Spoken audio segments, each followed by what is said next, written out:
Okay, before tayo go sa next na tutorial, gusto ko lang muna explain yung variable.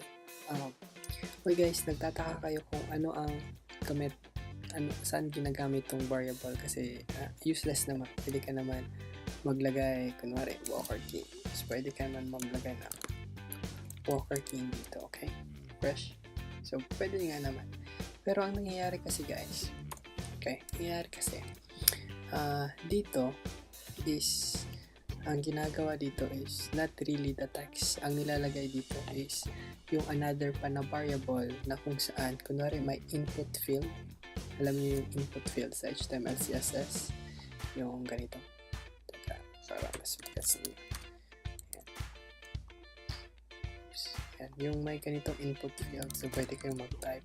So, kunwari ilalagay ko dito key. So, kinukuha yan siya ni Javascript.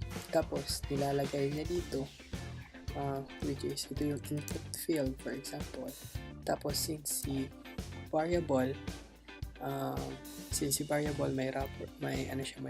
may name si variable ang ginagawa ni variable. So, kinukuha niya. Tapos, nilalagay niya dito si wrapper or si variable. Tapos, ina-alert niya. So, ayun.